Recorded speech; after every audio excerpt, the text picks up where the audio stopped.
الله من الشيطان الرجيم. بسم الله الرحمن الرحيم.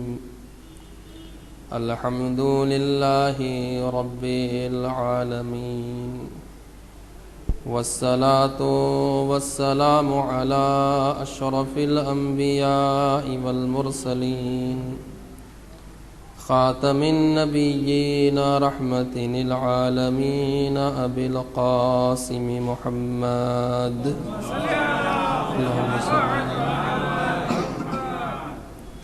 وآله الطيبين الطاهرين المعصومين المظلومين، لا سيما بقية الله في الأرضين. أما بعد، فقد قال الله سبحانه وتعالى في القرآن الكريم: بسم الله الرحمن الرحيم.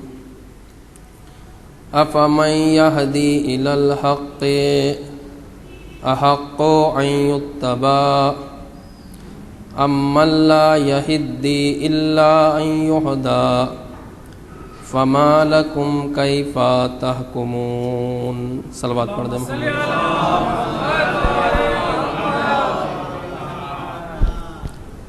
سورہ مبارکہ یونس قرآن مجید کا 10واں سورہ ہے. اس سورے کی 35ویں آیت کی تفسیر بیان کر دوں مختصر سی، جو حضرت آیت اللہ مصباح یزدی نے بیان کی ہے. افمن یہدی الی الحق احق ان یتبع. قرآن مجید کی ایک روش، ایک طریقہ کار قرآن مجید کا یہ ہے کہ جب وہ کسی بات کی طرف اپنے مخاطب کی توجہ مبذول کروانا چاہتا ہے تو استفہام کی شکل میں سوالیہ انداز قرآن اپنا کر جواب خود مخاطب پر چھوڑ دیتا ہے. مخاطب یعنی جس سے جو قرآن پڑھ رہا ہے، اس کا جواب خود مخاطب پر چھوڑ دیتا ہے اور اس کو یہ مجال دیتا ہے کہ تو خود فیصلہ کر لے کہ صحیح کیا ہے اور غلط کیا ہے. لیکن انداز سوالیہ ہوتا ہے، اور اس آیت میں بھی وہی سوالیہ انداز ہے. افمن یہدی الی الحق احق ان یتبع، کہ یوں شروع ہوتی ہے بات کہ جو ہدایت کرتا ہے، جو حق کی طرف ہدایت کرتا ہے، اس کا حق زیادہ ہے کہ اس کی پیروی کی جائے. جو حق کی طرف ہدایت کرتا ہے وہ اس بات کا زیادہ حقدار ہے کہ اس کی پیروی کی جائے، یا پھر اس کی پیروی کی جائے کہ جو حق کو جانتا نہیں ہے، یعنی جو خود محتاج ہدایت ہے. یا پھر اس کی پیروی کی جائے جو خود محتاج ہدایت ہے دوسروں کا، کہ دوسرے آئیں آ کر اس کو ہدایت دیں تب یہ ہدایت یافتہ بن جائے. سوالیہ نشان کہ کیا بہتر ہے تمہارے لیے کہ اس کی پیروی کرو جو خود ہدایت یافتہ ہے، یا اس کی پیروی کرو جو خود ہدایت کا محتاج ہے. فما لکم، تمہیں کیا ہو گیا ہے، کیف تحکمون، تم کس طرح کے فیصلے کر رہے ہو، تمہارے فیصلے کتنے عجیب و غریب ہیں، تمہارا فیصلہ کتنا عجیب ہے کہ تم اتنا نہیں سمجھ پا رہے ہو کہ کس کی پیروی کرنا ہے. احق یعنی سب سے زیادہ حقدار پیروی کا وہ ہے جو خود ہدایت یافتہ ہے، نہ وہ جو خود ہدایت کا محتاج ہے. اس آیہ مبارکہ کے ذیل میں فرماتے ہیں کہ وہ شخص جو حق کو پہچانتا ہو اور سعادت بشر کو جانتا ہو کہ حق کیا ہے اور بشر کی سعادت، بشر کا الٹیمیٹ گول کیا ہے، اس کی پیروی کی جائے یا اس کی پیروی کی جائے جو خود نہ تو حق سے واقف ہے اور نہ ہی حق کی طرف ہدایت کرنا جانتا ہے، جبکہ پہلے والا شخص وہ ہے جو خود بھی حق کو جانتا ہے، حق کو پہچانتا ہے، اور اس کو یہ بھی پتا ہے کہ لوگوں کو کس طرح سے حق کی طرف ہدایت کی جاتی ہے، یعنی لوگوں کو حق کی طرف ہدایت کرنے کا ہنر اس کے پاس موجود ہے۔ اس کی پیروی کی جائے یا اس کی پیروی کی جائے جو خود محتاج ہدایت ہو، یعنی کوئی آئے اور اس کی ہدایت کرے تب وہ ہدایت یافتہ بن جائے۔ فما لکم، تمہیں کیا ہو گیا ہے؟ جو ہمارا عنوان ہے اجتہاد و تقلید، اس کے لیے شاید اسی آیت کا ترجمہ ہم سمجھتے ہیں کہ کافی ہے کہ تم کس کی پیروی کر رہے ہو؟ اس کی جو حق کو نہیں جانتا، جو حق کو نہیں پہچانتا، اور جس کو یہ بھی پتا نہیں ہے کہ حق کی دعوت لوگوں تک کس طرح سے پہنچائی جاتی ہے، جو سعادت بشر سے غافل ہے، جو بشر کی سعادت نہیں جانتا کہ بشر کو لے کر کہاں جانا ہے، بشر کی آخری منزل کیا ہے، تم اس کی پیروی کرو گے؟ استفہام، ایک سوالیہ نشان قرآن نے بنا دیا کہ مخاطب کی اگر مخاطب کی عقل سالم ہے، عقل سلیم کا مالک ہے مخاطب، اور فطرت اس کی پاک ہے، تو یقیناً مخاطب کا جواب یہ ہوگا کہ اس کی پیروی کی جائے گی جو خود ہدایت یافتہ ہے اور ہدایت کرنے کا سلیقہ بھی جانتا ہے حق کی طرف۔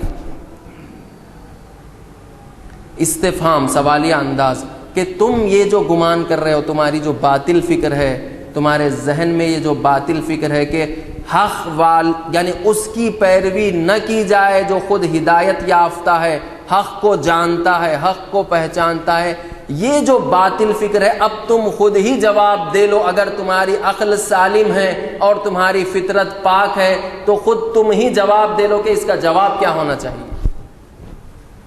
قرآن تمہارے اوپر چھوڑ رہا ہے، مخاطب کے اوپر چھوڑ رہا ہے، تم خود ہی جواب دے لو، تم خود ہی قضاوت کر لو، تم خود ہی فیصلہ سنا لو کہ کس کی پیروی کی جائے، اس کی جو حق کو جانتا، پہچانتا اور حق کی طرف ہدایت کرنے کا سلیقہ بھی جانتا ہو، یا اس کی جو نہ حق سے واقف ہے، جو حق کو نہیں جانتا، اگرچہ وہ اپنے جہل کا اپنی زبان سے اعتراف نہیں کر رہا ہے، لیکن اس کا قول اور اس کا فعل یہ بتلا رہا ہے کہ یہ نہ تو حق کو جانتا ہے نہ تو حق کو پہچانتا ہے۔ ضروری نہیں ہے کہ انسان اپنے جہل کا اعتراف اپنی زبان سے کرے، بعض اس کی باتیں، بعض اس کے اعمال ایسے ہوتے ہیں کہ اس سے یہ ظاہر ہو جاتا ہے کہ یہ شخص نہ تو حق کو جانتا ہے نہ تو حق کو پہچانتا ہے۔ یہ ضروری نہیں کہ وہ آ کر زبان سے یہ اعتراف کرے کہ میں جاہل ہوں۔ یہ ایک آیت سورہ یونس کی، اس سے یہ پتہ چل رہا ہے کہ ہم تقلید کی جو بات کرنا چاہ رہے ہیں کہ قرآن مجید یہ کہہ رہا ہے کہ تقلید ان کی ہو جو حق کو پہچانتے ہوں، جو حق کو جانتے ہوں اور حق کو لوگوں تک پہنچانے کا سلیقہ بھی ان کے پاس موجود ہے، نہ کہ ان کی جو حق سے غافل ہیں اور جو حق کو پہچانتے ہی نہیں ہیں، ان کو پتہ ہی نہیں ہے کہ حق کیا ہے۔ ایسوں کی پیروی نہیں کی جاتی کبھی بھی۔ صلوات پڑھ دیں محمد وعلی تین چار نقطے بیان کر کے اپنی گفتگو تمام کروں، زیادہ گفتگو کرنا نہیں ہے۔ پہلا نقطہ یہ ہے کہ تقلید کریں کیوں؟ ہمارے ذہنوں میں یہ سوال ہے کہ ہم تقلید کریں کیوں؟ تقلید کیوں کریں؟ تقلید ہے کیا؟ تقلید کا تعلق سے اگر آپ کوئی لغت کی کتاب اٹھا کر دیکھیں تو اس کا مادہ ہے، یعنی اس کا روٹ ورڈ ہے قلدہ، قاف لام دال، قلدہ، قلدہ یقلد تقلیدن۔ قلدہ کے معنی ہے پھندے کے، پھندا، یعنی جانور کے گلے میں جو پھندا ڈالا جاتا ہے حیوان کے گلے میں، اس پھندے کو کہتے ہیں قلدہ عربی زبان میں۔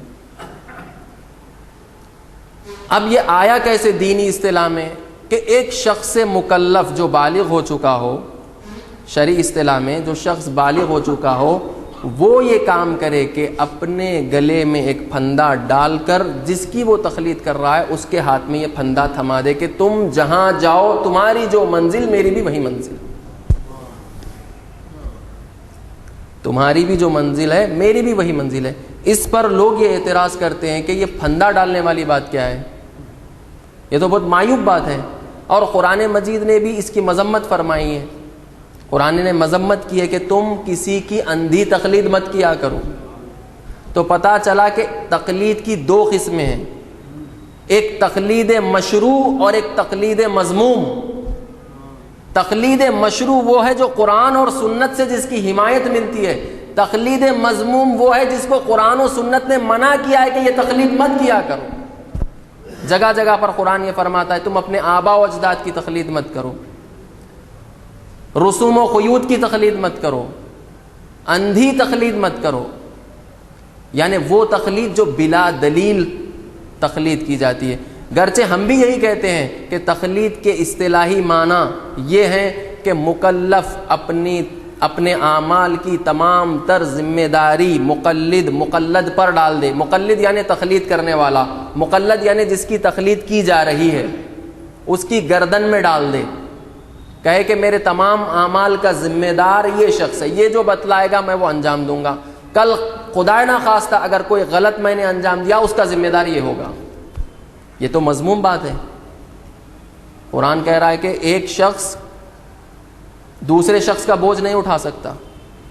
قرآن میں ایسی چیز کی مذمت ہوئی ہے کہ کوئی کسی اور کا بوجھ نہیں اٹھا سکتا۔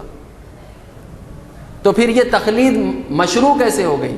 کہا گیا کہ تقلید کے تعلق سے پہلے یہ سمجھ لیا جائے کہ پہلا جو مرحلہ ہے تقلید کا، پہلے ہم یہ سمجھ لیں کہ ہم کس کی تقلید کر رہے ہیں۔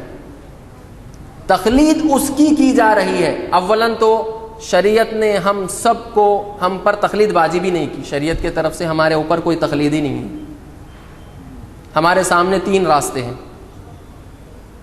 تین راستے۔ کبھی شریعت نے آ کر یہ نہیں کہا کہ تم تقلید کرو، کہا کہ تمہارے سامنے تین راستے ہیں۔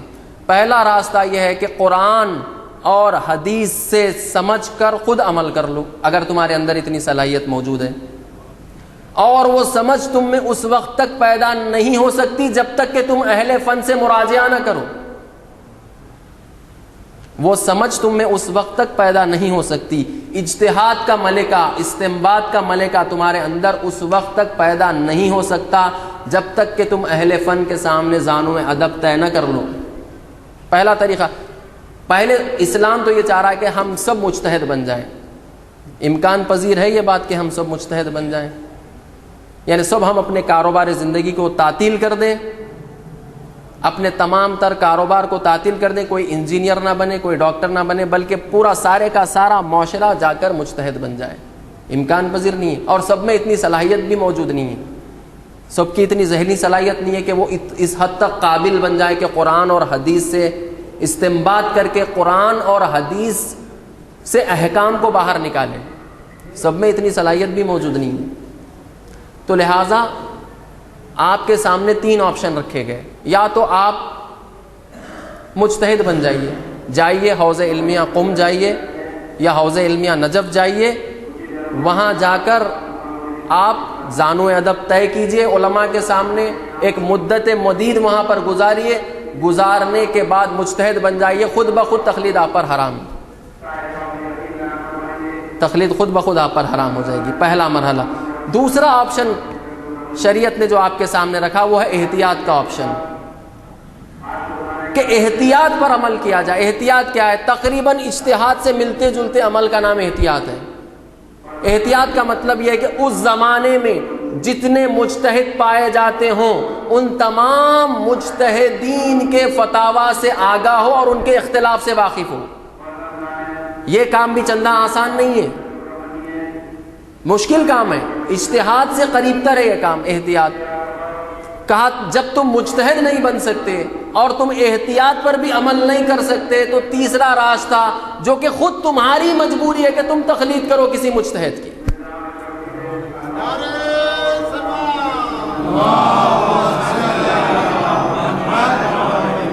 تقلید کرنا ہماری مجبوری ہے، وإلا شریعت نے ہمارے اوپر مسلط نہیں کیا ہے کہ تم تقلید کرو. تقلید ہماری مجبوری کا نام ہے. کیوں؟ کیونکہ ہم قرآن اور احادیث سے احکام کو اخذ کرنے کی صلاحیت نہیں رکھتے، استنباط کی صلاحیت، اجتہاد کی صلاحیت ہمارے اندر موجود نہیں ہے. اسی لیے شریعت نے یہ آپشن رکھا کہ جب تم یہ کام نہیں کر سکتے، کاروبار دنیا تمہیں اس بات کی اجازت نہیں دیتا کہ تم اپنی زندگی کا ایک بڑا حصہ جا کر حوزہ علمیہ میں صرف کرو، علماء کے سامنے زانو ادب طے کرو، تو لہٰذا تم پر واجب ہے کہ تم تقلید کرو. وَإِلَّا پہلے مرحلے میں آ کر تقلید واجب نہیں کی گئی ہے. پہلے مرحلے میں تو ہم سے اجتہاد کا تقاضا ہے کہ تم سب مجتہد بن جاؤ، تم سب مجتہد بن جاؤ. تو یہ جو پھندا ہمارے گلے میں ہم ڈال رہے ہیں، یہ پھندا بغیر دلیل کے نہیں ڈال رہے ہیں. عقل اور فطرت اس بات کا حکم دیتی ہے کہ اگر تم مجتہد نہیں بن سکتے، اگر تم احتیاط پر عمل نہیں کر سکتے، تو عقل کا تقاضا یہ ہے کہ تم کسی مجتہد کی پیروی کر لو. تم کسی ایسے شخص کی پیروی کر لو جو حق کو پہچانتا ہو، حق کو جانتا ہو اور حق کو پہنچانے کا سلیقہ بھی اس کے پاس موجود ہو. صلوات پڑھنے محمد وعلی محمد. تو یہ جو کہا جاتا ہے کہ تقلید پھندے کا نام ہے، تقلید اس پھندے کا نام ہے جو دلیل کے ساتھ اپنے گلے میں ڈالا جا رہا ہے.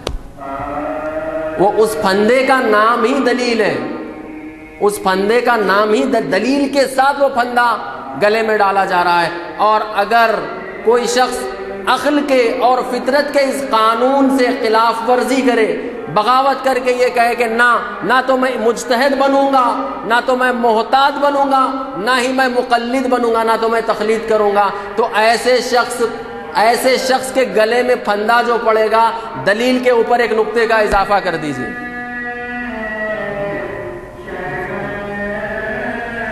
دلیل کے اوپر ایک نقطے کا اضافہ کر دیجئے. ذلت کا پھندا اس کے گلے میں پڑے گا، کیونکہ تقلید انسان دلیل کے ساتھ کر رہا ہے. تقلید بغیر، یعنی مجتہد جو خود احکام حاصل کر رہا ہے، مجتہد بغیر دلیل کے احکام حاصل نہیں کر رہا ہے.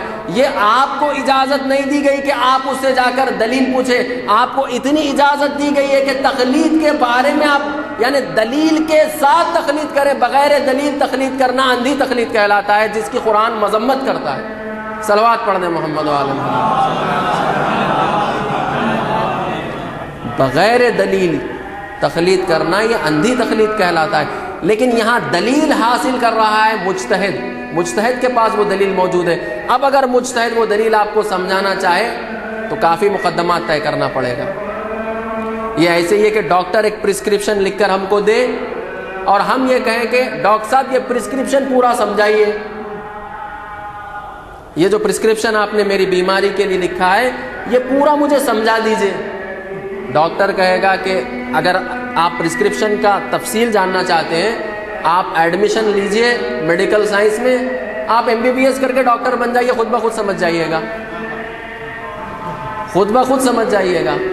وَإِلَّا ایک نشست میں کسی حکم فقہی کا یا احکام میں سے کسی حکم کا سمجھانا یہ ناممکنات میں سے. آیت تو پڑھ کے سنا دے سکتے، مجتہد آیت پڑھ کے سنا دے گا کہ یہ مثلا نماز کا فلاں حکم قرآن مجید میں یہاں ہے، لیکن آیتوں کو باہم ملا کر، روایتوں کو باہم سامنے رکھ کر جو نتیجہ ہے اسی عمل کا نام استنباط ہے. اگر وہ ملکہ کسی کے اندر پیدا ہو جائے اسی کو مجتہد کہتے ہیں، اور جو مجتہد بن جائے اس پر یا رحمہ تقلید، اس کے اوپر تقلید حرام ہے. صلوات پڑھ دیں محمد وعلی. تو لہٰذا تقلید جو ہم کرتے ہیں وہ اندھی تقلید نہیں ہے، بلکہ تقلید کا عمل ہم نے دلیل کے ساتھ شروع کیا ہے. دلیل ہمارے پاس موجود ہے، عقل اس پر حکم کرتی ہے کہ اگر تم مجتہد نہیں بن سکتے، اگر تم محتاط نہیں بن سکتے تو مقلد بن جاؤ. کسی ایسے کی تقلید کر دو، جو ایسے کی تقلید میں آ جاؤ جو سبیل نجات پر ہے، جو سبیل نجات پر ہے. تو لہٰذا ہم اندھی تقلید نہیں کرتے. تقلید کے جو معنی پھندے کے بیان کیے گئے یہ صحیح ہے، اندھی تقلید نہیں کرتے، دلیل کے ساتھ تقلید کرتے ہیں. بغیر دلیل کے تقلید نہیں ہوتی. تقلید کے لیے ہمارے پاس دلیل ہے اور وہ دلیل کی تائید عقل کرتی ہے. اور عقل کے تعلق سے یہ کہا گیا ہے کہ کلو ما حکما بہ الشر حکما بہ العقل، جو شریعت حکم کرتی ہے وہی عقل حکم کرتی ہے، شریعت کا جو حکم ہے وہی عقل کا حکم ہے۔ صلوات پڑھنے محمد علیہ۔ تو لہٰذا اب آئیں تقلید کی قسمیں دیکھ لیں آپ۔ قرآن نے بعض تقلید کرنے، بعض تقلیدوں سے منع فرمایا ہے۔ تقلید کی 4 ہی قسمیں بنیں گی، آپ دیکھیں۔ پہلی قسم جو تقلید کی بنے گی وہ بنے گی جاہل آ کر جاہل کی تقلید کرے، جاہل آ کر جاہل کی تقلید کرے، یہ تقلید کی پہلی قسم ہے۔ دوسری قسم عالم عالم کی تقلید کرے، دوسری قسم۔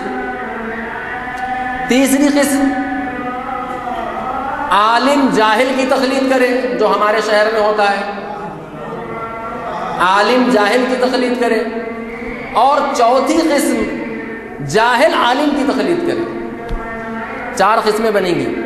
جاہل جاہل کی تقلید کرے، عبث ہے، جاہل جاہل کی تقلید کرے، عبث ہے، فعل عبث، بیکار بات ہے، اس کا کوئی فائدہ نہیں ہے۔ اسی طرح عالم عالم کی تقلید کرے، یہ بھی عبث ہے، بیکار بات ہے، اس کا کوئی فائدہ نہیں ہے۔ اور اگر عالم جاہل کی تقلید کرے تو یہ تو سب سے بڑا نقصان دہ ہے۔ اس سے بڑا کوئی نقصان نہیں ہے کہ جس معاشرے میں عالم جوہلا کی تقلید شروع کر دے، جوہلا جیسے جیسے ڈکٹیٹ کراتے جائیں، عالم ویسے ویسے لکھتا چلا جائے۔ چوتھی قسم بالکل معقول ہے کہ جاہل عالم کی طرف رجوع کرے، جو نہیں جانتا ان معاملات میں عالم کی طرف رجوع کرے۔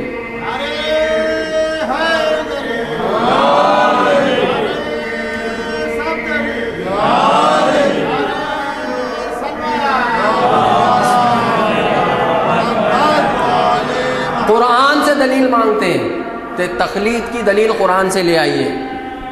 تقلید کی دلیل قرآن میں موجود ہے، تقلید کی دلیل، اجتہاد کی دلیل بھی قرآن میں موجود ہے، تقلید کے لیے بھی دلیل قرآن میں موجود ہے۔ مذموم تقلیدوں کا بھی تذکرہ قرآن میں موجود ہے۔ جاہل کا جاہل کی تقلید کرنا مذموم ہے، عالم کا جاہل جاہل کی تقلید کرنا مذموم ہے، عالم کا عالم کی تقلید کرنا بھی مذموم ہے۔ صرف ایک ہی صورت صحیح ہے، وہ یہ کہ جاہل عالم کی تقلید کرے۔ قرآن سے دلیل مانگتے ہیں، دلیل لے آئیے تقلید کے لیے کیا دلیل ہے، اجتہاد کے لیے کیا دلیل ہے۔ سورہ مبارک توبہ جو واحد سورہ ہے جو بغیر بسم اللہ کے شروع ہوتا ہے، سورہ مبارک توبہ کی 122ویں آیت، وَمَا كَانَ لِلْمُؤْمِنُونَ لِيَنْفِرُوا كَافَّةً، سب کے سب مومنوں پر ضروری نہیں کہ یہ اپنا شہر چھوڑ دیں۔ جہاد کی بات ہو رہی ہے، اس سے پہلے جہاد والی آیتیں ہیں۔ کہا یہ جا رہا ہے کہ سب کے لیے ممکن نہیں ہے کہ جہاد کے لیے وہ اپنا گھر بار چھوڑ کر کوچ کر دیں۔ فَلَوْلَا نَفَرَ مِن كُلِّ أُمَّةٍ طَائِفَةٌ لِيَتَفَقَّهُوا فِي الدِّينِ، بس تمہارے درمیان، تم مومنوں کے درمیان کچھ ایسے لوگ موجود ہوں، اس کو کہتے ہیں آیت نفر۔ یاد رکھ لیں یہ بات، یہ آیت کا نام ہے، جس طرح سے آیت ولایت ہے، آیت ولایت، آیت تطہیر، ہاں، آیت اتمام دین، اسی طرح اس آیت کا نام ہے آیت نفر۔ نفر کہتے ہیں کوچ کرنا، ایک جگہ سے نکل کر دوسری طرف چلے جانا، اس کو کہتے ہیں نفر۔ فَلَوْلَا نَفَرَ مِن كُلِّ فِرْقَةٍ طَائِفَةٌ لِيَتَفَقَّهُوا فِي الدِّينِ، تم میں سے کچھ لوگ ایسے ہونے چاہیے جو نفر کریں، کوچ کریں اپنے وطن سے۔ کس لیے؟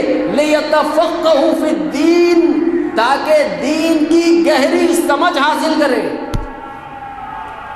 فقیہ کہتے ہیں دین کی گہری سمجھ رکھنے والے کو فقیہ کہتے ہیں، تاکہ فقیہ بن جائے۔ لِيَتَفَقَّهُوا فِي الدِّينِ، دین کی گہری سمجھ حاصل کرے۔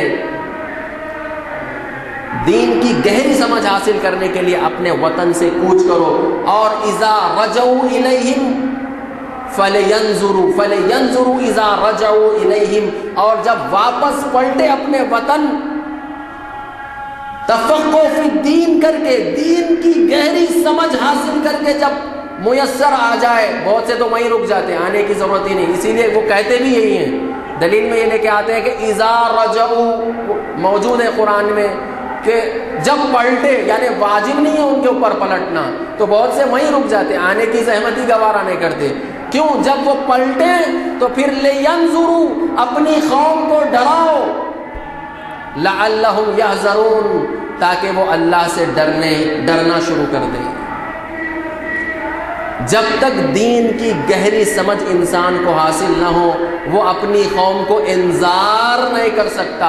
انذار کے معنی ہم نے جو لیے ہیں، انذار بشارت کے مقابلے میں، بشارت کہتے ہیں خوشخبری دینے کو، انذار کہتے ہیں ڈرانے کو، لیکن استاد محترم اس کا بیان ایسے کرتے ہیں، انذار کے معنی ہے احتمالی خطرات سے آگاہ کرنے کو، قوم کو لاحق خطرات سے آگاہ کرنے کا نام انذار ہے۔ دیکھو اس وادی میں نہ جانا، یہاں پر خطر موجود ہے، اس وادی میں جاؤ گے تو ہلاک ہو جاؤ گے۔ انذار کرنا پیغمبروں کا بھی کام رہا ہے۔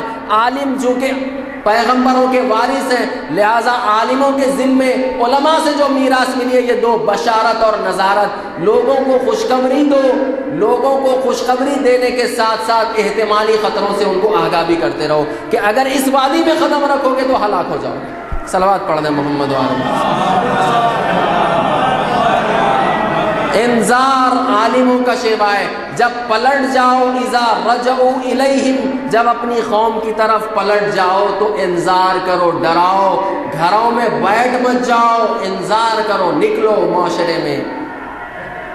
معاشرے میں نکلو، لوگوں کو ڈراؤ، لعلہم یحذرون، شاید اسی بہانے سے وہ ڈرنا شروع ہو جائیں، اسی بہانے سے خدا کا خوف ان کے دل میں پیدا ہو جائے۔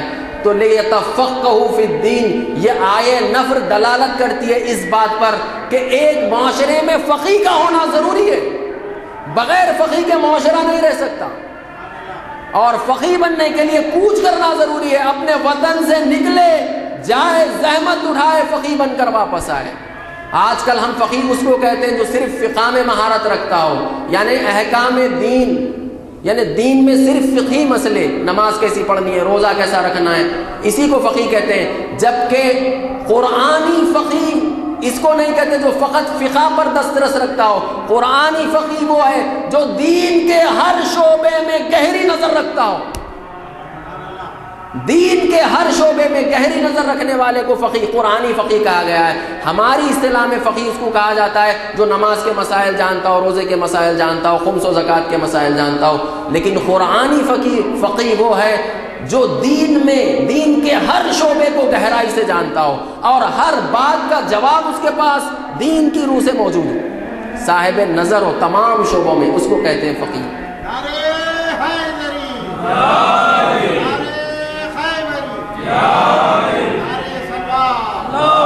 تو فقیہ اجتہاد ثابت ہو گیا اس آیہ مبارکہ سے، جاؤ دین کی گہری سمجھ پیدا کر کے آؤ، اور جب تک تم دین کی گہری سمجھ پیدا نہ کرو گے اس وقت تک کوئی تمہاری باتوں سے ڈرنے والا نہیں، کوئی تمہارے احتمالی خطرات سے آگاہ ہونے والا نہیں۔ دوسری آیت جو تقلید کے سلسلے میں سورہ مبارکہ نحل 43ویں آیت 43، آیت نمبر 43، فَاسْأَلُوا أَهْلَ الذِّكْرِ إِن كُنتُمْ لَا تَعْلَمُونَ، ان سے پوچھو، فَاسْأَلُوا سوال کرو، اہل ذکر سے، ان کنتم لا تعلمون جو باتیں تم نہیں جانتے ان سے پوچھ لو جو ان باتوں کو جانتے ہیں۔ یہاں پر ایک بات یہ کہی جاتی ہے کہ یہاں پر اہل ذکر سے مراد حضرات معصومین علیہ الصلوۃ والسلام ہے، کہ یہ بات حق ہے اپنی جگہ۔ اس آیہ مبارکہ کے مصداق عدم، یعنی 100% مصداق اگر کوئی ہے تو معصومین علیہ السلام ہے، لیکن ہر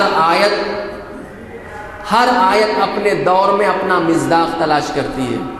اگر ہم یہ کہتے ہیں وَسَيَعْلَمُ الَّذِينَ ظَلَمُوا أَيَّ مُنقَلَبٍ يَنقَلِبُونَ، یہ آیت اسی زمانے کے ظالموں سے جس زمانے میں پیغمبر ہوا کرتے تھے، تو یہ آیت ہم یزید کے لیے نہیں پڑھ سکتے، کیونکہ اس کا مصداق وہی ظالمین ہیں جو پیغمبر اکرم کے زمانے میں تھے۔ یزید کے لیے ہم یہ آیت نہیں پڑھ سکتے، نہیں، ہم یہ کہتے ہیں کہ یزید بھی گرچہ یزید پیغمبر کے زمانے میں موجود نہیں تھا لیکن بعد کے زمانے میں موجود تھا، اس کے باوجود یہ آیت کا مصداق یزید ہے۔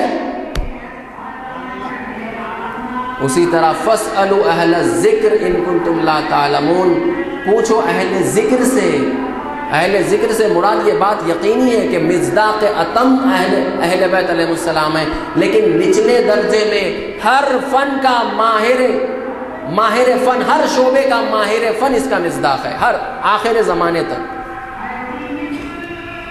جس فن میں نفع موجود ہو، جس فن میں ہر وہ علم ہم مسلمانوں پر حاصل کرنے کے لیے، ہر وہ علم مسلمانوں کو حاصل کرنا جائز ہے جس میں انسانیت کے لیے نفع پوشیدہ ہو، جس میں انسانیت کے لیے نفع پوشیدہ ہو، فائدہ ہو انسانیت کا، ہر وہ علم مسلمانوں کو حاصل کرنا جائز ہے۔ یہ نہیں کہہ سکتے ہم کہ فلاں علم حاصل کرنا حرام ہے۔ کوئی بھی علم حاصل کرنا اس وقت تک حرام نہیں ہو سکتا جب تک کہ انسانیت میں اس میں نقصان نہ ہو، انسانیت کے لیے کوئی قابل توجہ نقصان اس علم کے سیکھنے سے نہ ہو۔ اسی لیے کیا کہا گیا؟ جادو کو حرام قرار دیا گیا، جادو سیکھنا حرام ہے، جادو سیکھنا حرام ہے، جادوگروں کی کمی نہیں ہے ہمارے پاس۔ جبکہ جادو سیکھنے سے منع کیا گیا، یہاں تک کہا گیا کہ اگر جادوگر مسلمان ہے تو اسے قتل کر دو، جادوگر اگر مسلمان ہے تو اسے قتل کر دو۔ غیر مسلم جادوگر کی سزا قتل نہیں ہے، لیکن مسلمان اگر جادوگر بن جائے تو قتل کر دو اس کو۔ کیوں؟ کیونکہ انسانوں کو تکلیف پہنچانے والا علم اس نے سیکھ لیا ہے، انسانیت کو ضرر پہنچانے والا علم اس کے پاس آ گیا ہے، تو لہٰذا ایسے مسلمان کو قتل کر دو جو جادو سیکھ لے۔ ہاں لیکن جادو کی توڑ میں جو علم سیکھا جاتا، جادو کے اثر کو ختم کرنے کے لیے وہ علم سیکھنا جائز ہے، بلکہ بعض پر واجب ہے کہ جو جادو کا توڑ جانتے ہیں تو وہ علوم سیکھنا مسلمانوں پر حرام ہے جو انسانیت کے لیے ضرر رساں ہیں، انسانیت کے لیے فائدہ مند نہیں ہے۔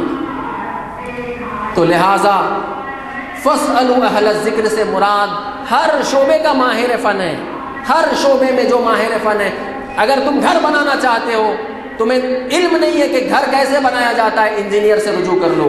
اگر تم بیمار ہو گئے ہو، تمہیں یہ پتہ نہیں ہے کہ اس بیماری کا علاج کیسے ہوگا، تو ڈاکٹر سے رجوع کر لو۔ ہر شعبے کے ماہر فن سے تم رجوع کر لو۔ جو باتیں تم اس شعبے کے بارے میں نہیں جانتے، اسی عمل کا نام تقلید ہے۔ صلوات پڑھ دیں محمد۔ اور ایک فطری عمل ہے، تقلید ایک فطری عمل ہے، اس سے کوئی صاحب عقل اس عمل سے انکار کر ہی نہیں سکتا۔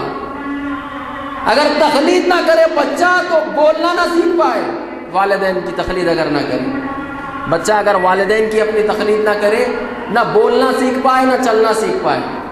تو لہٰذا جب تک گھر میں ہے والدین کی تقلید میں، اسکول میں ہے ٹیچروں کی تقلید میں، اساتذہ کی تقلید میں، اور پھر جب دین کا معاملہ آ جائے تو پھر دین شناس فقیہ کی تقلید میں، اس کی تقلید میں جو دین کی گہری سمجھ رکھتا ہو، دین کے معاملے میں گہری سمجھ جو رکھتا ہو، اس کو فقیہ کہتے ہیں۔ اسی لیے کیا کہا رسول خدا صلی اللہ علیہ وآلہ وسلم، من حفظ علی امتی 40 حدیثا فبعث اللہ فقیہا عالما، میری امت میں سے جس شخص نے 40 حدیثیں حفظ کر لی، وہ قیامت کے دن عالم اور فقیہ محشور کیا جائے گا۔ فقیہوں کے ساتھ وہ شخص اٹھایا جائے گا جس نے 40 حدیث حفظ کر لی۔ جو اہل اخبار ہونے کا دعویٰ کرتے ہیں ان کو بھی 40 حدیثیں حفظ نہیں ہیں، جو حدیثوں پر عمل کرنے کا دعویٰ کرتے ہیں پوچھ لیجئے پکڑ کر ان سے، 40 حدیثیں آپ کو حفظ ہے کیا؟ 4 حدیثیں بھی ان کو حفظ نہیں ہے۔ آج کتنا 10 سفر آ گئی، 1 مہینہ 10 دن ہم گزار چکے ہیں، سید الشہداء کی کتنی حدیثیں ہمیں یاد ہے بتلائیے؟ سید الشہداء کی کتنی حدیثیں ہم نے سیکھی، کتنی حدیثیں ہم کو یاد ہیں؟ آج 1 مہینہ 10 دن گزر گیا۔ ہر دن جائزہ لینے کا ہے، اور جب یہ پورے ایام ازا گزر جائیں اس دن بیٹھ کر تو پورے 2 مہینے 8 دن کا حساب لینا ہے کہ 2 مہینے 8 دن میں مجالس ازا کے ذریعے سے مجھے حاصل کیا ہوں۔ 1 مہینہ 10 دن گزر گیا، کتنی حدیثیں سید الشہداء کی ہم کو یاد ہے؟ رسول خدا فرما رہے ہیں جس کو 40 حدیثیں یاد ہو جائیں میری امت میں سے جس شخص کو، وہ قیامت کے دن عالم اور فقیہ اٹھایا جائے گا، عالم اور فقیہ اٹھایا جائے گا۔ فقیہ اس کو کہتے ہیں۔ اور پھر فقیہ کی تعریف جو امیر المومنین نے فرمائی ہے، حضرت علی علیہ السلام فرماتے ہیں کہ بتلاؤں تم کو کہ حقیقی معنی میں فقیہ کون ہے؟ دیکھیں حقیقی فقیہ کی شناخت حضرت بتلا رہے ہیں، فرماتے ہیں کہ فقیہ وہ شخص ہے جو تم کو رحمت خدا سے مایوس نہ کرے، فقیہ وہ ہے جو تم کو رحمت خدا سے مایوس نہ کرے، خدا کے مقابلے میں تم کو جری نہ بنا دے اور پھر خدا کی معصیت پر تم کو جری نہ بنا دے۔ فقیہ وہ ہے جو تم کو رحمت خدا، یعنی اتنی رحمت خدا، یعنی اتنا ڈرایا گیا معاشرے کو کہ معاشرہ رحمت خدا سے نا امید ہو گیا، اب اس کو یہ امید ختم ہو گئی کہ ہم جنت میں نہیں، ہم جنت میں جا پائیں گے۔ فقیہ وہ نہیں ہے جو معاشرے کو رحمت خدا سے مایوس کر دے، اور فقیہ وہ بھی نہیں ہے جو معاشرے کو گناہوں پر جری بنا دے، یعنی اس حد تک بشارت دے دی گئی کہ وہ یہ کہنے لگے کہ ہم کچھ بھی کر لیں گے لیکن جنت میں پہنچ جائیں گے، ہمارے اعمال چاہے جیسے ہوں لیکن ہم جنت میں جانے والی قوم ہیں۔ امیر المومنین کہہ رہے ہیں کہ فقیہ وہ نہیں ہے، فقیہ وہ ہے، فقیہ وہ شخص ہے جو نہ تو رحمت خدا سے مایوس کرے بندوں کو چاہے جتنے گنہگار ہوں، اور نہ ہی معصیت خدا پر ان کو جری بنائے، اللہ یعنی جری نہ بنے، وہ اللہ کے مقابلے میں جری نہ ہو جائیں، وہ یہ نہ کہیں کہ اب اللہ چاہے نہ چاہے ہماری جنت تو پکی ہے۔ فقیہ یہ شخص نہیں ہے، فقیہ وہ شخص ہے جو جب کوئی گنہگار اس سے رجوع کرے تو کہے کہ اللہ کی لا تقنطوا من رحمت اللہ، اللہ کی رحمت سے مایوس نہ ہونا۔ آپ جانتے ہیں شرک کے بعد سب سے بڑا گناہ اگر کوئی گناہ ہے تو وہ اللہ کی رحمت سے مایوس ہو جانا ہے۔ اللہ کی رحمت سے مایوس ہو جانا شرک کے بعد، شرک سب سے بڑا گناہ، اکبر الکبائر الشرک باللہ، گناہوں میں سب سے بڑا گناہ اللہ کا شریک قرار دینا، اور اس کے بعد دوسرے مقام پر جس گناہ کو گنوایا گیا ہے وہ ہے الیاس، مایوسی، اللہ کی رحمت سے مایوس ہو جانا۔ ہم تو اتنے بڑے گنہگار ہیں کہ اللہ اب ہمیں بخش ہی نہیں سکتا، تو لہٰذا کیا کریں، بقیہ زندگی بھی گناہوں میں گزار دیں۔ جب یقین ہو گیا کہ جہنم ہی میں جانے والے ہیں تو بقیہ زندگی بھی جہنم، ایسے اعمال کریں کہ بس جہنم میں پہنچ جائیں۔ نا امید شخص کی یہ علامت ہے۔ لہٰذا انسان جو بشر ہے اس سے گناہ کا سرزد ہونا یقینی ہے، سوائے معصومین علیہ السلام۔ لہٰذا اللہ کی رحمت سے، فقیہ اللہ کی رحمت سے مایوس نہ کرے اور پھر اتنا جری نہ بنا دے کہ تم کچھ بھی کر لو تمہارے لیے جنت ہے، تمہارے عقیدے چاہے خراب ہو جائیں، تمہارے اعمال چاہے برباد ہو جائیں، لیکن جنت تمہارے لیے یقینی ہے۔ یہ فقیہ نہیں ہے، فقیہ ایسا شخص نہیں، اس کو امیر المومنین کہتے ہیں کہ یہ فقیہ نہیں ہے جو لوگوں کو معصیت خداوند پر جری بنا دے، ایسا شخص فقیہ نہیں ہے، ایسا شخص فقیہ نہیں ہے جو لوگوں کو معصیت پر جری بنا دے۔ نہ تو رحمت اعتدال کا راستہ، نہ تو رحمت خدا سے مایوس کرے اور نہ گناہوں پر جری بنائے، بیچ کا راستہ کیا کرے، خوف و رجا کے درمیان میں رکھے۔ مومن کے لیے کہا گیا کہ ہمیشہ خوف و رجا، خوف و رجا اس حالت کا نام ہے کہ خوف اس بات کا ہے کہ کہیں میرے گناہ اس قدر نہ ہو جائیں کہ خداوند عالم مجھے جہنم میں نہ جھونک دے، رجا اس بات کی ہے کہ کہیں اللہ کی رحمت شامل حال ہو جائے، معصومین کی شفاعت میرے شامل حال ہو جائے تو میری بھی بخشش ہو جائے۔ خوف و رجا کے درمیان مومن کو رہنا چاہیے، مومن کا وصف ہے، مومن کی صفت ہے، مومن کی علامت ہے کہ مومن ہمیشہ خوف اور رجا کے درمیان ہوتا ہے، نہ بالکل خائف، اتنا ڈرا ہوا کہ اس کو یقین ہو جائے کہ بس جہنم میرا مقدر ہے، نہ اتنا بشارت لیا ہوا اور اتنا خوشخبری لیا ہوا کہ بس یقین ہو جائے کہ میں کچھ بھی کر لوں جنت میں پہنچ جاؤں گا۔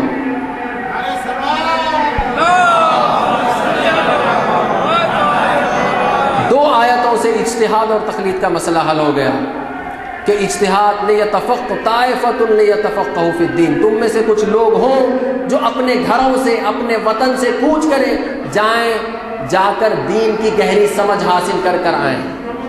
تقلید کے لیے فاسألوا اہل الذکر، اہل ذکر سے پوچھ لیا کرو، جو باتیں تم نہیں جانتے، دین کی جو باتیں تم نہیں جانتے وہ اہل ذکر سے پوچھ لیا کرو، ان سے پوچھ لیا کرو جو جانتے ہیں۔ تو لہٰذا اجتہاد بھی قرآن سے ثابت، تقلید بھی قرآن سے ثابت۔ اب ایک حدیث پیش کر دوں تقلید کے حوالے سے،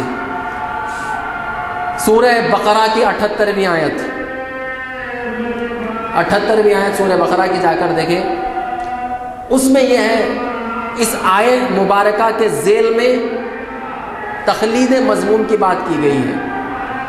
تقلید عرض کیا تھا، ایک تقلید مشروع ہے اور ایک تقلید مذموم ہے۔ تقلید مشروع یعنی شریعت نے جس کی طرف دعوت دی ہے کہ تقلید کرو، تقلید مذموم شریعت نے جس کی مذمت کی ہے کہ یہ تقلید نہ کرو۔ سورہ بقرہ کی 78ویں آیت میں ہے، الذین یعلمون من الکتاب الا امانیہ، لا یعلمون من الکتاب الا امانیہ، سورہ بقرہ کی 78ویں آیت، کہ یہ جو علماء یہود ہیں، یہود کے جو عالم ہیں، یہ کتاب سے کچھ نہیں جانتے مگر بعض خیالات کو جمع کر رکھا ہے، انہوں نے بعض خیالات کو انہوں نے جمع کر رکھا ہے۔ ہم سمجھتے ہیں، آپ دیکھیں اہل منبر حضرات جو منبر پر آتے ہیں، کتنی آیتیں ان کو حفظ ہوتی ہیں جتنی عوام کو حفظ ہوتی، 4 یا 5؟ کیا پورے قرآن مجید میں 4 یا 5 آیتیں موجود ہیں؟ اہل فن حضرات نے قرآن مجید کی آیات کی تعداد جو لکھی ہے 6236 آیتیں۔ ہمارے ذہنوں میں 6666 آیتیں اس زمانے میں جب علامت گزاری نہیں ہوئی تھی قرآن مجید میں، اسی لیے ہمارے ذہنوں میں یہ ہے کہ قرآن مجید میں 6666 آیتیں۔ اہل فن نے جب اس کو فنی اعتبار سے شمار کیا گنا تو قرآن مجید میں 6236 آیتیں ہیں 114 سوروں میں، لیکن بیان کتنی کی جاتی؟ اتنی جتنی آپ کو یاد ہے، جتنی آپ کو یاد ہے اہل منبر کو بھی اتنی یاد ہے، اور انہی کو دہرایا جاتا ہے۔ تو یہ سورہ بقرہ کی 78ویں آیت کے ذیل میں چھٹے امام جعفر صادق علیہ السلام فرماتے ہیں کہ فَأَمَّا مَنْ كَانَ مِنَ الْفُقَهَاءِ سَائِلًا لِنَفْسِ حَافِظًا لِدِينِ مُخَالِفًا عَلَى هَوَى مُطِيعًا لِأَمْرِ مَوْلَى فَلِلْعَوَامِ أَن يُقَلِّدُوهُ۔ احتجاج تبرسی میں یہ روایت موجود ہے، احتجاج تبرسی مشہور کتاب ہے، اس میں یہ روایت موجود ہے کہ فقہاء میں سے وہ لوگ، فَأَمَّا مَنْ كَانَ مِنَ الْفُقَهَاءِ سَائِلًا لِنَفْسِهِ، اپنے نفس کا محافظ ہو، یعنی خواہشات نفسانی کا پیرو نہ ہو، یعنی جس طرف خواہشات نفسانی اس کو بلائیں، کہیں ڈالر دے کر بلایا جائے، کہیں ڈرا دھمکا کر رکایا جائے، نہیں، خواہشات نفسانی کا پیرو نہ ہو۔ جس فقیہ کی ہم کو تقلید کرنا ہے اس کے اندر پہلی صفت جو بیان کی گئی ہے وہ یہ ہے، مخالفاً لہوا، اپنی ہوا و ہوس کا مخالف ہو، مطیعاً لامر مولا، اللہ کے حکم کا مطیع ہو، حافظاً لدین، دین کا محافظ ہو، دین کا سودا نہ کرتا ہو، دین کا محافظ ہو۔ دین کا سوداگر فقیہ نہیں ہوتا، دین کو بیچنے والا فقیہ نہیں ہوتا، لہذا اس کی تقلید سے منع کیا گیا ہے۔ جو علامتیں چھٹے امام نے بتلائے کہ دیکھو یہ علامتیں جو ہم بتلا رہے ہیں، یہ علامتیں جس فقیہ میں پائی جاتی ہوں، تمہارا فریضہ ہے کہ تم اس کی تقلید کرو۔ اور ایسے فقیہ بہت کم شیعہ فقہاء ہیں، روایت کے جملے ہیں، سب کے سب ایسے نہیں ہیں، بلکہ ایسے فقہاء کی تعداد کم ہے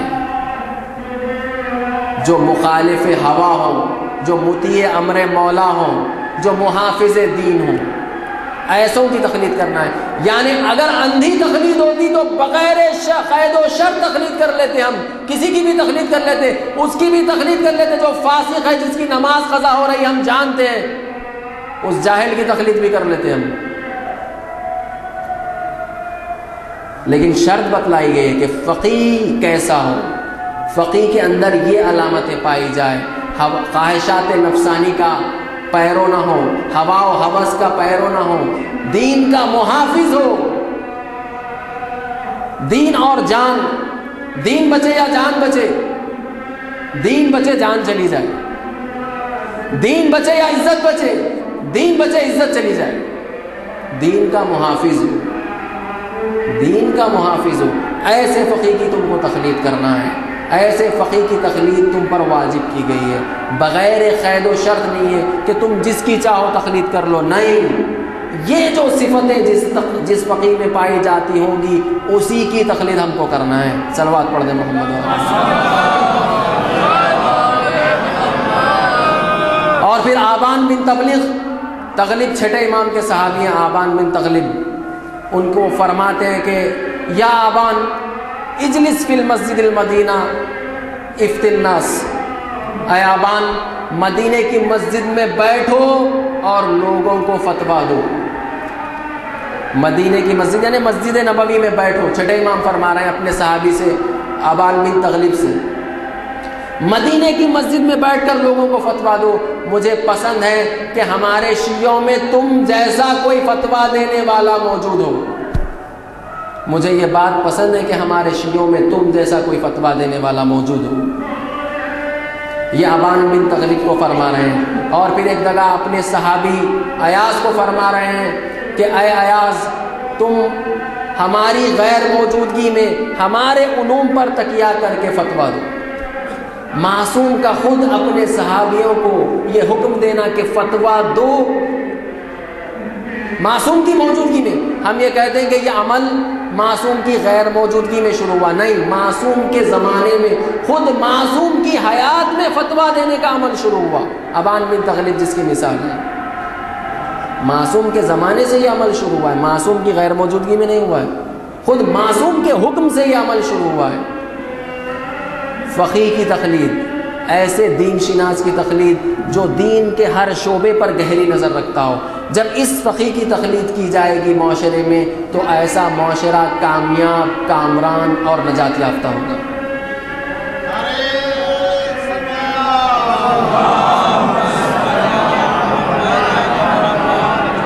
اور فقیہ کا لفظ کوئی نیا لفظ نہیں ہے، واقع کربلا میں بھی فقیہ کا لفظ ملتا ہے۔ کب؟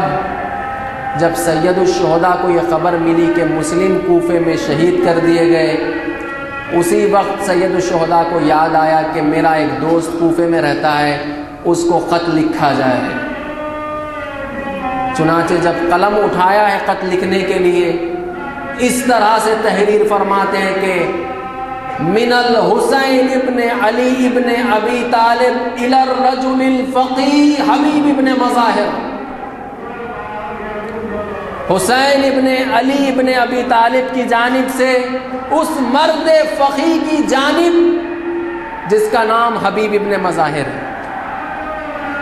گرچہ پرانی کتابوں میں یہ روایت موجود نہیں ہے، نئی کتابوں میں یہ کتاب بلاغت الحسین اور اس جیسی کتابوں میں یہ روایت موجود ہے کہ حسین نے حبیب ابن مظاہر کو خط میں لکھا، رجل الفقیہ، مرد فقیہ، دین کی گہری سمجھ رکھنے والا شخص۔ کون؟ حبیب ابن مظاہر۔ ایسے اشخاص کو لے کر سید الشہداء ایسے اشخاص کو چاہتے ہیں کہ وہ کربلا میں جمع، دین کی گہری سمجھ رکھنے والے، گہرے دین شناس، ایسے افراد کو سید الشہداء نے خط لکھ کر بلایا۔ نہ صرف خط لکھ کر بلایا بلکہ حبیب کو ایک پرچم بھی سونپا کربلا میں۔ اور حبیب کا ایک واقعہ آج ہی میرے لیے بھی بڑا تعجب خیز تھا، پہلی مرتبہ میں نے پڑھا۔ کوفے میں جب حبیب ابن مظاہر موجود تھے اور اسی زمانے میں میسم بھی موجود تھے، ایک مرتبہ میسم گھوڑے پر سوار ہو کر پہنچتے ہیں ایک مجمع میں جہاں پر حبیب بھی تشریف فرمائیں۔ میسم حبیب سے یہ کہتے ہیں کہ گویا میں دیکھ رہا ہوں کہ بلکہ حبیب میسم سے یہ کہتے ہیں، میسم جب پہنچتے ہیں تو حبیب میسم سے یہ کہتے ہیں کہ گویا میں دیکھ رہا ہوں کہ ایک ایسا شخص جس کے سر کے اگلے بال نہیں ہیں، اس شخص کو فلاں مقام پر سولی پر چڑھایا جا رہا ہے۔ حب اہل بیت میں، محبت اہل بیت کے جرم میں دیکھ رہا ہوں کہ ایسا شخص جس کے سر کے اگلے بال غائب ہیں، اس کو سولی پر دار پر لٹکایا جا رہا ہے۔ مجمع یہ بات سن رہا ہے۔ میسم پلٹا کر کہتے ہیں کہ میں یہ دیکھ رہا ہوں کہ فرزند رسول کی حمایت کرنے کے نتیجے میں ایک شخص جس کا چہرہ سرخ ہے اس کا سر تن سے جدا کر کے کوفے کے بازاروں میں گشت کیا جا رہا ہے۔ مجمع یہ بات سن رہا ہے دونوں کی، حبیب میسم کو کہہ رہے ہیں، میسم حبیب کو کہہ رہے ہیں۔ مجمع کہہ رہا ہے کہ شاید یہ دونوں جھوٹ بول رہے ہوں، ہمیں ان سے زیادہ جھوٹے کوئی نظر نہیں آتے۔ مجمع یہ کہہ رہا ہے۔ اتنے میں ایک تیسرا شخص آیا، تیسرا شخص آ کر وہ یہ کہتا ہے کہ میں یہ دیکھ رہا ہوں کہ سب سے زیادہ پیسہ اس شخص کو دیا جا رہا ہے جو حبیب کا سر اٹھائے ہوئے ہیں۔ میں یہ دیکھ رہا ہوں کہ سرخ چہرے والے کا سر جس نے نیزے پر اٹھا رکھا ہے اس کو سب سے زیادہ پیسے انعام میں دیے جا رہے ہیں۔ تو مجمع کہہ رہا ہے کہ شاید یہ ان دونوں سے بھی زیادہ جھوٹا ہوگا۔ لیکن اس مجمع میں بعض لوگ موجود تھے اور انہوں نے واقع کربلا کے بعد کا زمانہ درک کیا۔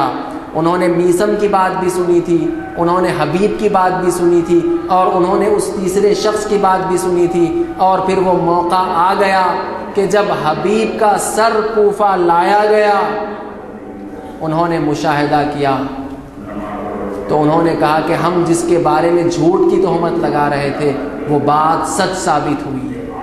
میسم نے بھی سچ کہا تھا، حبیب نے بھی سچ کہا تھا، اور وہ تیسرے شخص نے بھی سچ کہا تھا۔ میسم کو حب اہل بیت کے نتیجے میں کوفے میں دار پر لٹکایا گیا، حبیب کو حمایت فرزند رسول خدا کے نتیجے میں حبیب کا سر تن سے جدا کیا گیا۔ حبیب ابن مظاہر مرد فقی جب شب عاشور آئی، ایک مرتبہ جناب زینب نے سید الشہداء سے یہ کہا کہ بھائی کیا تم نے اپنے اصحاب کو آزما لیا ہے؟ کیا تم نے یہ آزما لیا ہے کہ وہ ثابت قدم رہیں گے جبکہ 3 دن کی بھوک ہے اور 3 دن کی پیاس ہے اور پھر یہ شدت کی گرمی ہے؟ کیا تم نے اپنے اصحاب کو آزما لیا ہے؟ زینب کو اپنے بابا اور بھائی کے ساتھ جو اصحاب نے دغا کی تھی وہ بات یاد تھی، اسی لیے شب عاشور امام حسین سے یہ پوچھ رہی ہیں کہ کیا تم نے اپنے اصحاب کو آزما لیا ہے؟ کیا یہ وفادار ثابت ہوں گے کل کے دن؟ یہ بات اصحاب میں سے کسی نے سن لی، زینب کی یہ گفتگو اصحاب میں سے کسی نے سن لی۔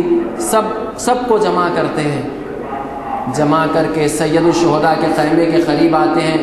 پیش حبیب ابن مظاہر ہے۔ حبیب ابن مظاہر ایک مرتبہ آگے بڑھتے ہیں، بڑھ کر سید الشہداء سے خطاب کر کے کہتے ہیں مولا اگر 1000 بار بھی ہم کو مارا جائے اور دوبارہ زندہ کر دیا جائے اور ہمیں ہماری لاشوں کو جلا کر ان لاشوں کی راکھ کو فضا میں بکھرا دیا جائے، تب بھی ہم آپ کی نصرت سے ہاتھ اٹھانے والے نہیں، تب بھی ہم آپ کی نصرت سے ہاتھ اٹھانے والے نہیں ہیں۔ اور جو انہوں نے کہا انہوں نے ثابت کر کے دکھایا، جو انہوں نے کہا وہ اپنے قول پر باقی رہے، ثابت قدم رہے۔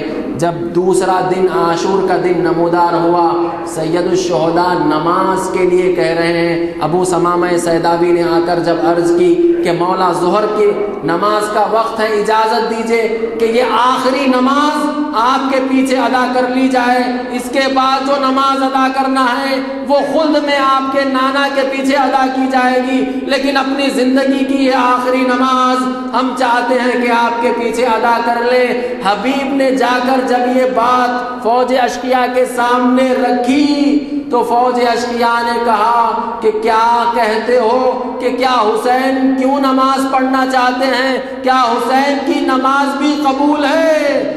تو حبیب ابن مظاہر کہتے ہیں کہ تم ظالموں کی نماز تو قبول لیکن فرزند رسول کی نماز قبول نہیں۔ یہ کہہ کر حبیب ابن مظاہر اجازت لے کر میدان جنگ میں آئے، اور کب تک لڑتے ایک مرتبہ جب گھوڑے سے زمین پر آئے تو مسلم ابن اوسجا پہنچ گئے سرانے، پہنچ کر مسلم ابن اوسجا نے حبیب کا سر اپنے زانوں پر رکھا۔